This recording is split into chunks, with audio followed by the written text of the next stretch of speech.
Okay, so we are going to read some medical research, some clinical trial studies today. And why are we doing this? For one, I literally stumbled across this earlier today, and I have realized that a lot of people do not know like where to find trusted information about their conditions, treatments, etc. And I will say for me, I have learned so much about my condition by doing my own research. I will always be an advocate of doing your own research because you just never know what's out there. And I like to be able to explain to, like if I can explain to someone else what I'm reading or learning, then that makes me feel better. I also have like gone to doctors and they literally, every single one of them say the same thing every time. It's like, all right, tell me, like, give me more. So we're going to read some research today on a treatment that has been cleared for hair loss. And I actually looked this up because someone that I follow, she experienced hair loss, and she's been taking the treatment for several months now, and has had really great progress. So I started doing research just because I'm like, okay, well maybe I would be interested in this as well. So let's get to reading. If I can look my bed. All right, so I am going to be reading, let's see. So this article or case series is about tofacitinib, for the treatment of lichen planopilaris. And I am reading this from the National Library of Medicine. And this is actually one that I use for a lot of my research when looking at products.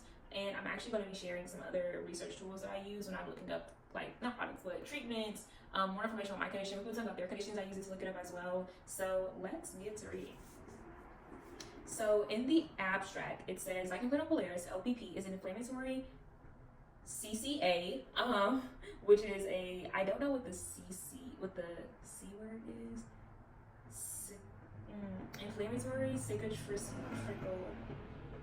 Okay, CCA is a form of alopecia that is caused by, it's a scarring alopecia, so we're gonna go with that. It's an inflammatory scarring alopecia, CCA, for which many different therapies are attempted with varying success.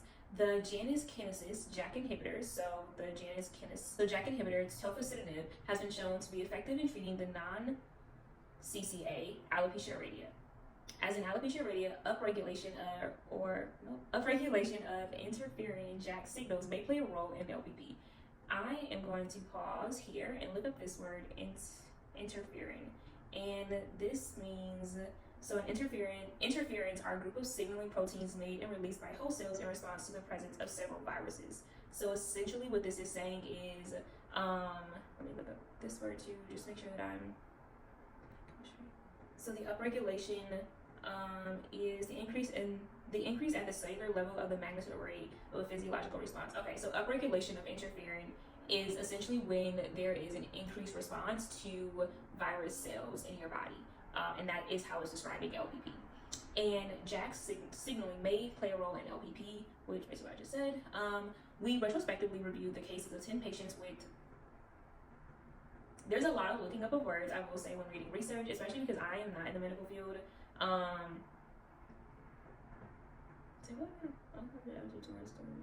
Okay. So it says that they reviewed the cases of 10 patients with recalcitrant, which is interesting because that means uncooperative. So recalcitrant LPP, so basically some stubborn LPP, probably the LPP that I have been experiencing for the past 14 years, who were treated with oral tofacitinib. So patients receive oral tofacitinib 5 milligrams twice or 3 times daily for 2 to 19 months as either monotherapy or adjunct therapy to ongoing treatments, including intralesional triamcinolone. Okay, I can't say that. Let's see if we can use it to, again, not a medical professional. Okay, to, what we're on the screen. Hydroxychloroquine and tacrolimus ointment. 8 patients had clinical improvement in LPP with tofacitinib as either a monotherapy, so 4 out of 10 had progress with it as a monotherapy, meaning just tofacitinib, and 4 out of 10 saw progress with as an adjunctive therapy, so the tofacitinib with something else. LPP activity index, which today will be identified as LPPAI, before and after treatment was measured in 7 patients and was significantly different.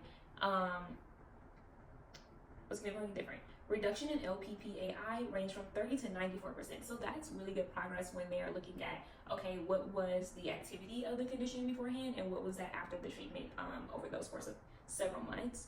One patient complained of, hold up. this is why I also like reading these things, because I get to see like what those side effects are as well. And one of the things that a former dermatologist shared with me was when they are listing side effects, if one person experienced it in the study, then they add that to the list. Because one of the medicines I heard in a commercial, and I was like, I don't know if I can handle all of that, but it's just one. So one of the patients complained of 10-pound weight gain after 12 months of tofacitinib. No adverse effects were reported. Treatment with oral tofacitinib, either as a monotherapy or adjunctive therapy, can lead to measurable improvement in stubborn LPP. So their abstracts of this case study is essentially saying that they have taken 10 patients to try tofacitinib either on its own or in addition to their already utilized treatment options, and they have been able, these are all patients that have had stubborn LPP, and they have seen a progress of between 30 to 94% in those patients, and only one of the patients complained about a weight gain experience from the medication. I am going to go to the results now. So under that, an article will show like the introduction, which is about OPP, the methods, so how the patients took the medication, and then the results. So they have a table here, and I'm going to try to link it below so you guys can also read it for yourselves. And in this table, I went to the patient that seemed to have the most similar experience to my own.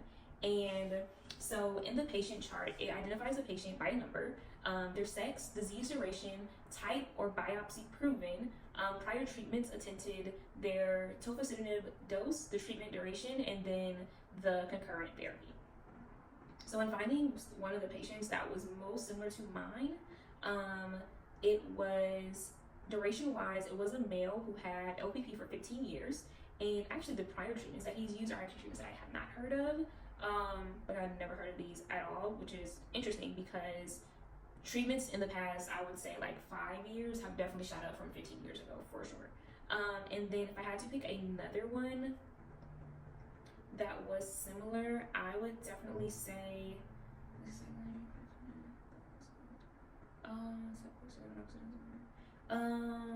I'd like to do a female, but none of the females have had it as long as I've had. One of them has had it for 10 years, and she has previously taken topical steroids, minocycline, and finasteride. So a lot of them have taken some of the medications that I've had. So I see topical steroids, doxycycline, minoxidil, topical steroids. So these are all prednisone. So these are all familiar to me. And most of the patients in the study have taken, for this study, 10 to 15 milligrams, with the least amount of time being 2 months. And they do share that the patients that stopped the study were because one of them was not able to afford it with their insurance, with an increased dosage, which may have been more helpful, which does make me wonder, like, okay, what is the cost for this? And then the other one, I can't remember what they said about the other one. I think it was like they were trying something else as well. So there is that. And let's see, what else do we have here? And then it also included some images. I will say the images look like implants. I don't know, or maybe like their LPP is on their hairline and that's why it looks like that. They did also include images. So the key takeaway here is that tofacitinib is a JAK inhibitor. JAK inhibitors are really anti-inflammatory suppressants, and so JAK inhibitors are used to treat inflammatory diseases. They are immune modulating as well. So essentially, a lot of times people think like, oh, you have always like, can you boost your immune system? Absolutely not. My immune system's already overworking itself. I need my immune system modulated, meaning that it needs to be regulated in a sense to where it works effectively and not overworking itself.